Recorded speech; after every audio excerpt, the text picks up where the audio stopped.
เดี๋ยวค่อยใส่เกือบก่อนโอ้ใครล่ะญาติฮะเอ้าป้า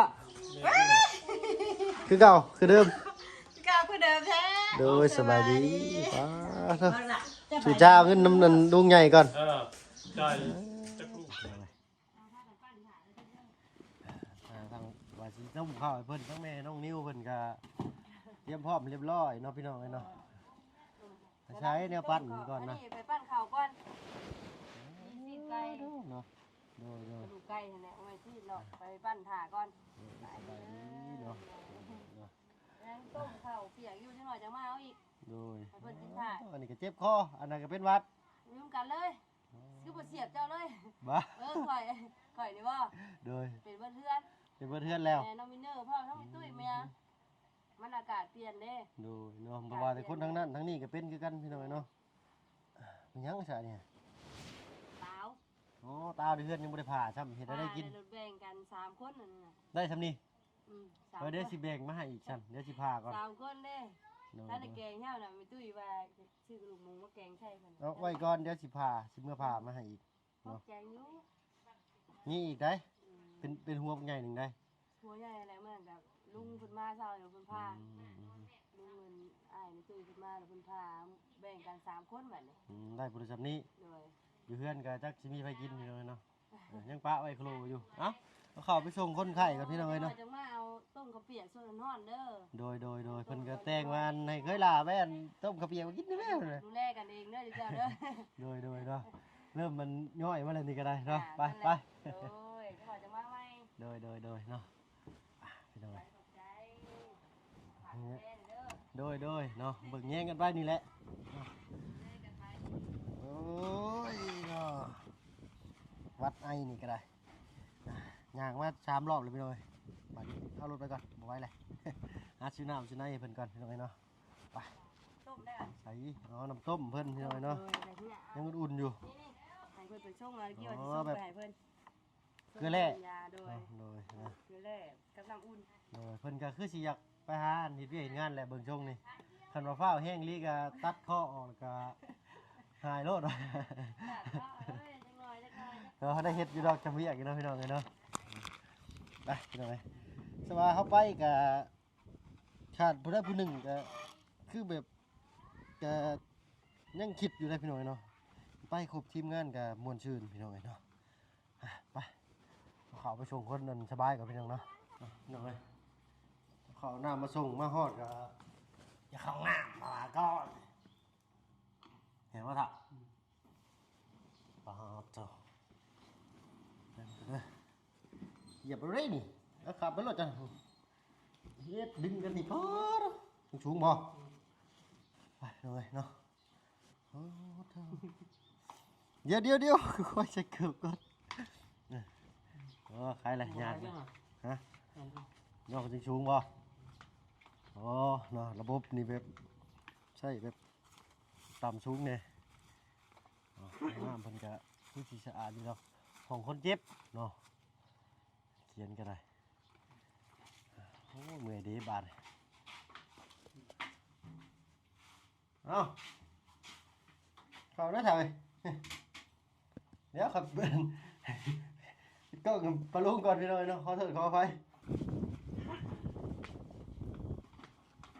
ใกล้แล้วแหละใกล้จะได้อันไปโลดแล่นอีกข้างหนึ่งพี่น้อยเนาะรอถ่าแป๊บหนึ่งเนาะทั้งแม่น้องนิวเพิ่นยังอันต้มข้าวเปียกอยู่เพิ่นว่าคันย่านทั้งเจ้าหิวแห้งกันเลยเอาอันปิ้งไก่ครับนี่ก่อนกินได้สิวะเนาะไก่กันเนาะยังรอคือเก่า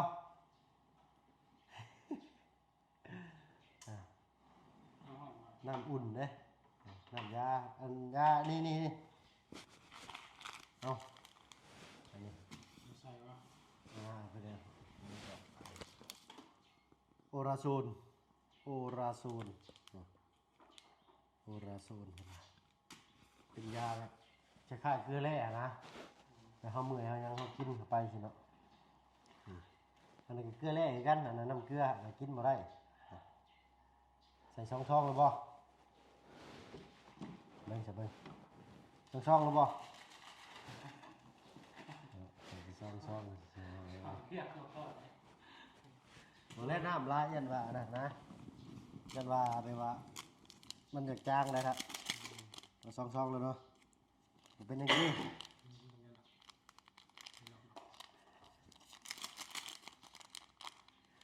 วิธีแกะใส่เราถ้าว่าย่อแขนต่ำๆไว้ยันว่าเลือดไหลออกคืนนะยึบ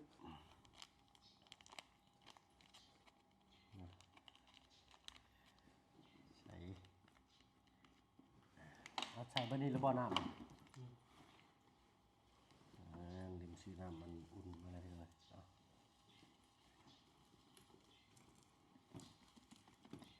ยิ่งก็ดีเลยทีเนาะ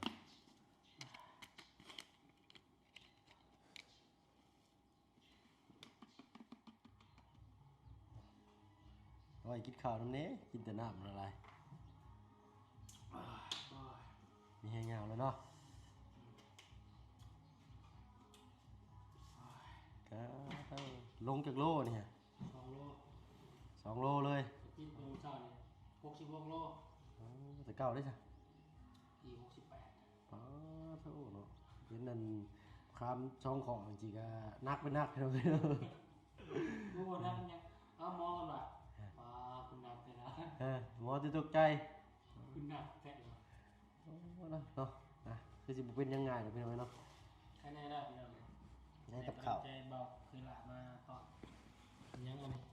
กินไก่ป่ะ กินไก่ก่อนเนาะเพราะว่าถ้ามันข้าวต้มกับกำลังต้มอยู่พี่น้อยเนาะทั้งเมน้องนิ้วเพิ่นต้มเมื่อกี้นี่ว่าสิมื้อต้มเพิ่นว่ากำลังต้มอยู่เพิ่นบ่เป็นหยังเพิ่นว่าฮะแล้วให้อาสาเอามาให้เนาะแต่บ่เป็นหยังก็ ถ่ายกินข้าวต้มก็ได้แล้ว โดยเพราะว่านี่แหละถ้าเฮาก็มีกันอยู่คู่เคยแล้วก็เคยหนึ่งเนาะเฮากับลุงนี่คู่เคยเด้เนาะเจ้าเป็นน้องเคยหนึ่งนะว่าง่ายพี่น้อย3เคยว่าง่ายซะเนาะทางบ่เพิ่นก็บ่ได้ไปใช้ทางลุงจันทร์เพิ่นก็ออกไปเวียกข้างนอกเพิ่นเนาะก็และแม่น้องนิวก็ท่านน้องวินเนอร์เนาะเป็นทางแม่ตุ้ยเพิ่นเนาะอยู่เพื่อนเฮาก็ปะลูกปะเมียไว้อยู่เพื่อนเนาะก็ไปจอบเอาพี่น้องเนาะก็บ่มีหยังหลายดอกพี่น้องเนาะบ่ยากปานใดเอาทางเพิ่นเจ็บเพิ่นป่วยก่อนเนาะหวังว่าไข้สิบ่ติดอันนี้บ่แม่นเป็นไข้เด้อพี่น้องเป็นหวัดแบบว่าเศร้าแล้วหายแล้วแต่เหลือแต่ความเมื่อยนะอีกบ่โดนก็สิได้ออกไปสู่งานพร้อมกัน3เคยอีกคือเก่าพี่น้องเนาะเหลือแต่ความเมื่อยนะแบบว่าใส่น้ำเกลือเข้าไปแล้วก็คือสิดีขึ้นแล้วก็กินน้ำเกลือแร่เข้าไปเด้อเนาะแล้วขอบใจเบาเคยหลายเด้อ โอ้ยเนาะ มาแย่งกันเป็นอะไร โดยและบัดย่ำข่อยเป็นกับสีนักกว่านี้อยู่เนาะ นักคนนี้วะ นักได้ข่อยปี2 ปีกันเป็นเทื่อหนึงนี่ป้อเท่าสุดพี่น้องเนาะไปแบบว่าย่างบ่ได้นะรุ่นแบบคานเอาเลยเนาะเบิ่งออกไปหาอันน้ำเปล่ามาให้เพิ่นกันเนาะอันนี้เป็นน้ำเกลือแร่พี่น้องเนาะเนาะพี่น้องมาฮอดห้านข้าวใกล้บ้านคือเก่าคือเดิมพี่น้องเนาะสบายดีเจ้าโอ้กินข้าวป่ะใครยังกินข้าวก็แซ่บแท้ มีเวลากินข้าว มีเวลากินข้าวขายดีโพดเนาะ หับลุงน้องอยู่บ่หับอยู่บ่คนงานนะสีมาเห็ดเวียกน้ำเจ้าได้เนี่ย พอหนูขมวนได้คนพี่น้อยเนาะขออันน้ำเปล่าเนี่ย2 โฮเก้ามา น้ำเปล่าได้บ่เย็นเด้อโดยขวดกลางมีบ่เอาขวดใหญ่ก็ได้เนาะอยู่ที่นี่ตัวนี้ก็ได้เนาะโอ้พี่น้อยเนาะพี่น้อยเนาะมาซื้อของฝากของต้อนมาให้คนป่วยได้แต่น้ำเปล่าแหละคนป่วยกินเนาะ พี่น้อยแล้วพอขนมเพิ่นก็กินมาได้ดอกเนาะทางว่าเพิ่นก็สิไปยันนั่งเป็นหมู่เพิ่นเนาะอีกจักหน่อยเพิ่นก็ได้กลับเพื่อนนี่แหละพี่น้อยเนาะนี่เป็นห้านอันน้องอ้ายเพิ่นเป็นประเทศเพื่อนบ้านเนาะประเทศฝั่งจีนเพิ่นพี่น้อยเนาะเพิ่นมาเปิดห้านค้าขายเป็นแฟมิลี่มาร์ทหรือว่าห้านของชำก็ว่าได้พี่น้อยเนาะติดตามรับชมกันอีกพี่น้อยอากาศเริ่มดีมาอีกแล้วพี่น้อยบัดนี้กินแล้วบ่ข้าวน่ะ ชื่อขนมมากินอ่างจะได้ มันเย็นจ้ะ ว้าน้ำบ่เย็นน้ำธรรมดากินได้อยู่ก็ขนมกินบ่ได้ถ้าสิชื่อนมไปกระซ้อยมากอะกินได้อยู่บ่ โอ้เนื้อซับของอะไรไป เป็นมาแต่ละ นั่นแหละมีแห้งแล้วบัดนี้น้องพี่น้อย ครับซาพิษออกแล้วเนาะ แม่นครับเป็นสารตกข้างในร่างกายเฮาก็เมื่อยก็มิดก็หายไปบาดนี้พี่น้อยเนาะไกลแล้วแหละอีกมื้ออื่นมื้อฮื้อนี่ก็ได้เดินทางขึ้นไปสู่ต่อพี่น้อยเนาะก็ขอให้บาบุญเพิ่นหายไวพี่น้อยเนาะ แล้วรถบัสเดียวเศร้าเลย เลยเรือลายอยู่บ่ครึ่งลิตร แม่มุ่งแหละ ครึ่งลิตรพี่น้อยป๊อด5 โมงอะไรก็ได้เนาะจะน้อยสิไปเอาข้าวต้มมาสู่กิน ขอเลยหน่อยคอยช็อปเลยขึ้นมาตาแล้วครับ เป็นหยังดอกแค้นก็ลงต่ำๆไว้เนาะยันมันไหลย้อนพี่น้อยเนาะ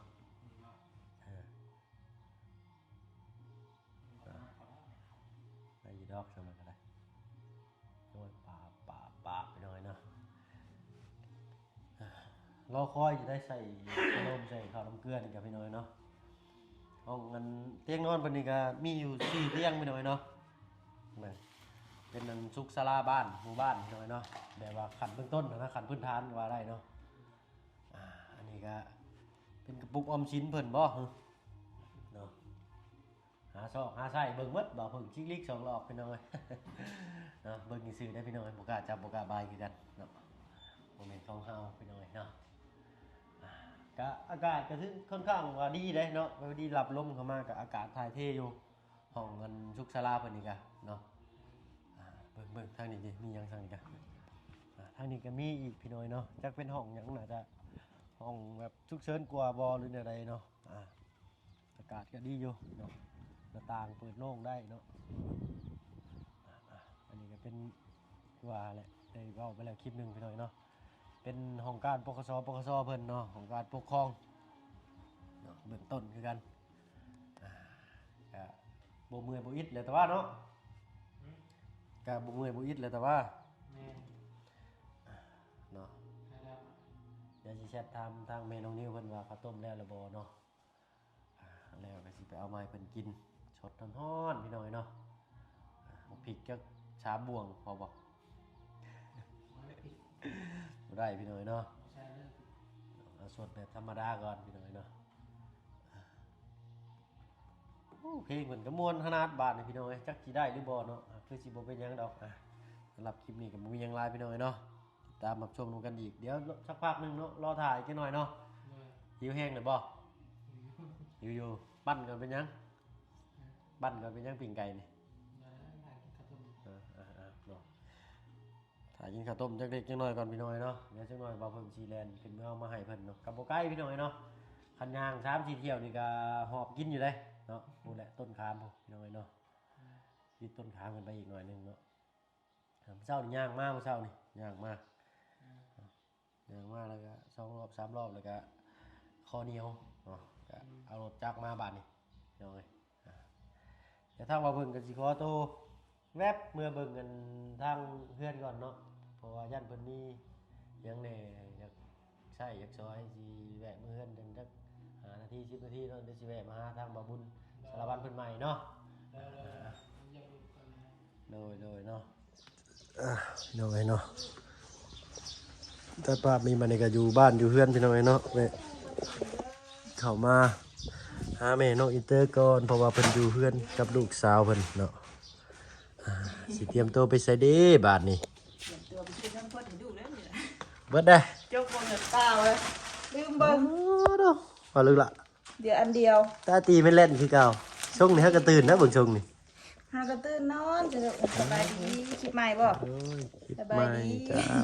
เห็นว่าใส่ชุดเก่าได้เหรอเก่าแล้วเปิดมือได้นั่น แวะไปหาบ่าวบุญมาเมื่อกี้นี่สิไปใช้ลงเฮือนป้าบ่เนี่ย แล้วมาสิพาลงไปฝากเพื่อนป้ามาสิพาอันเขาสิออกไปซื้อเพื่อนให้ลูก เฮาออกไป2 คนบ่ เรื่องของจะสิไปที่จะไป สิได้ไปแล้วเนาะว่าก็นี่ตัวสิแวะก็ไปหาบ่าวบุญเนี่ยก็บอกเพิ่นว่าสิออกไปข้างนอกเนาะเอาล่ะ เลยเป็นได้บ่สบาย ก็มาเมื่อกี้นี่ก็หลังจากที่เอาข้าวเอาน้ำไปสู่เพิ่นกินเนี่ยก็ เลย หากยังทาต้มข้าวเปียกต้มข้าวอยู่ กินต้มข้าว โดยอันนั้นไปต้มข้าวให้กินนึงก็เพิ่นว่าบ่เพิ่งหั่นน่ะโอ้ยได้ว่าพอดีเลยนี่คือดีหมูสับบัดนี้อันแล่นนี่ไปเฮือนเพิ่นพอดีอันทางอันแม่อินเนอร์ต้มข้าวอยู่ก็เลยบ่ได้มาเอาหมูสับเพิ่นว่ามีหมูกระดูกอยู่เลยยาดอกเพิ่นว่า หมูสับก็คือบ่เอามาให้แล้วนะ เพิ่นน่ะบ่เอาเพิ่นว่าเพิ่นเอากระดูกหมูแล้วเนาะไปซะทางเฮาก็สิฟ้าวไปหาอันทางบ่าวบุญสารวัตรเพิ่นก่อนเนาะไปส่งลูกอยู่เฮือนป้าก่อนเนาะแล้วจังสิแล่นมาเอาอันแม่น้องอินเตอร์ออกไปชิโนพี่น้อยเนาะ นอนลูก นอนเดี๋ยวเอาบ่ลูกล่ะ เอาได้ว่าเสียลูกนอนลูกเอาเนาะ ไปชัดเอาอันที่นอนในเท้าก่อนพี่น้อยเนาะอายะวะ เอาแต่บ่นอนกับหมอน ถ่ายเอา ขา บ่ ก็ได้ มือหนุ่มมือย่องเลยพี่น้อยเนาะมื้อนี้ก็บ่ได้ไปใช้อยู่บ้านอยู่เฮือนธรรมดาปกติก็ธรรมดาอุ้ยมือพิเศษพี่น้อยเนาะใช้ในอีกบ่ เออ ตัวนี้ก็บ่ นั่นแหละ ก็บ่ปลุกลูกเนาะไปน้อยเนาะไปฝากป้าไว้เนาะแม่เพิ่นสิออกไปอันช้อปปิ้ง ช้อปปิ้งให้ลูกพี่น้อยซื้อเพิ่นข้าวเด้นมเด้เพิ่นได้บ่ กับนมซื้อกันเพิ่นกับนมเพิ่นพอดีเบิดพอดี โดยนั่นนึงแหละไปนำบ่ไปนำบ่บ่ ไป ไป เดี๋ยว บ่ ยันฝนตกนะฟ้าครึ้มยันฝนตกเลยนะลูกนะ ตาตีไม่เล่นอยู่นะ ฝนตกฟ้ามาเก็บเครื่องผ่าได้นะผ่าตากเปื้อน ไปสั่งไปทางมาบุญเพิ่นก็หิวข้าวหรือบ่จักพี่น้อยเนาะหรือว่าแม่น้องนิวเพิ่นเอาไปส่งแต่บ่เนาะไปลูกละไปนำพ่อบ่ไปบ่ น้อง เนาะบ่ เกือบเลย วันนี้ยากก็อยากมาแล้วแหละพี่น้อยเนาะไปพี่น้อยเนาะขอโตอันไปส่งลูกส่งเต้าอยู่เฮือนป้าก่อนเดี๋ยวจังอันไปพบพ่อกับทางบ่บุญเพิ่นอีกหรือว่าจะสิไปนำบ่ซั่นไปสั่นเฮาก็ได้เนาะเขาของก็เสื้อผ้าลูกพี่น้อยเนาะจำพอกเพิ่นในนี่เนาะไปเดินทางกันต่อพี่น้อยเนาะอุ้ยเอาเสื้อแขนยาวได้นี่เนาะทางบ่เพิ่นมีเสื้อแขนยาวไปพี่น้องขออนุญาตเข้าไปเอาเสื้อกันเนาะพบว่ากันพุ่นแหละทางอันสุขศาลาบ้านเนาะทางบ่บุญศาลาบ้านเพิ่นปาจิเข้าไปเอาอยู่เนาะไปพี่น้องเอาเสื้อแขนยาวอันโตใส่มื้อเช้านี่ก็ได้เนาะไปพี่น้องเนาะพบพอกันสุขศาลาบ้านโคกใหญ่พี่น้องไปใช้เนี่ยเถอะเอาขี้แกบตู้เนาะคือบ่ใส่สลิงบ้านพี่น้อย ใส่อันเสด็จไปต้องสักตาบัวเบิดเลยสวัสดีนะพ่อ โดยเจ้าสบายดีเนาะเราลงมาฮอดจะได้เงินแบ่งครับกันโลดเนาะนี่เอ้าป้าคือเก่าคือเดิม ก้าวคือเดิมแท้ โดยสบายดีป้าเถอะชื่อเจ้าเงินน้ำนันลุงใหญ่ก่อน ใช่จะกลุ่มไปใช่อ้าว ผ่านแล้ว อยากมาเปิด อันนี้ก็ให้สบายดีเนาะให้ไปชื่อขี้แกบอยู่พี่น้อยเนาะ นี่นะไปซื้อไปขอ ไปขอซื้อเงินไปขังขอไปขอ เนาะซื้อไปก็ซื้อขนม ไปป้าลูกลากัน ไป เนาะ ก่อน ยังเงินที่ไปแวะบ่าวบุญสารวัตรเพิ่นอยู่โดยอยู่ สุขลาบ่ สุขศาลาโดยนอนนั่นข้างเรืองอยู่ ไปพี่น้องเอ้ยเนาะพบพ่อกันพุ่นแหละเอาขี้แกบก่อนจังเล็กจังน้อยมาให้อันจังปาเตอร์เพิ่นเจ็ดไปจังเนาะ ไป โดยเจ้าเพิ่นหิวข้าวเลยบ่จักทางหน้าก็ได้ไปพี่น้องพบพ่อกันอยู่สุขศาลาอีกบ้านหนึงพี่น้องเอ้ยเนาะวัดสุขศาลาเป็นที่เรียบร้อยพี่น้องเอ้ยรับเลยบ่ทางนี้ไหนได้กินได้บ่ข้าวนะแล้วเลยบ่เพิ่นแล้วเลยบ่แล่นกันไปเอาแล้วเนาะทางกันว่าเพิ่นก็สิพาแม่น้องอินเตอร์ออกไปข้างนอกบาดนี่และไปชื่อเพิ่นบอกเพิ่นเพิ่นชื่อจู่ชื่อนมนี่เซโนพี่น้อยเนาะสิไปหาข้าวหาน้ำมาให้คนป่วยก่อนเนาะคนป่วยก็สิเช่าเลยพี่น้อยเนาะ ใส่สิเบิดเลยบ่เท่าเหลืออยู่ใส่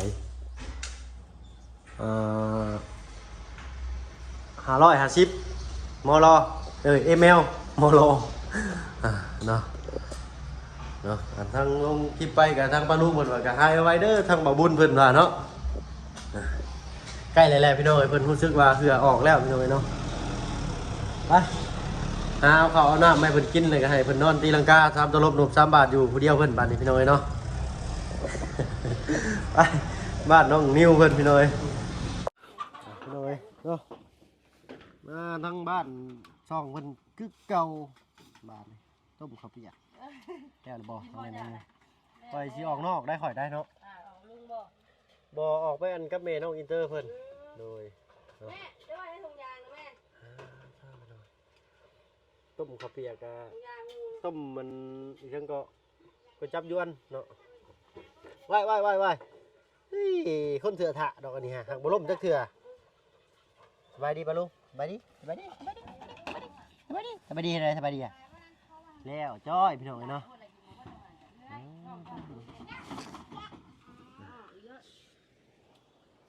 อย่าไปนะพ่อลูกนะเพิ่งแม่น้องอินเตอร์กระท่าอยู่เนาะบ่ายจะได้นี่ทางคนป่วยเขาก็ยังบ่ทันได้กินข้าวครับมีแห้งแล้วเพิ่นว่าเพื่อเริ่มออกแล้วบัดนี้ใส่น้ำเกลือกินอันนั้นเลยก็ไข้ขึ้นแล้วบัด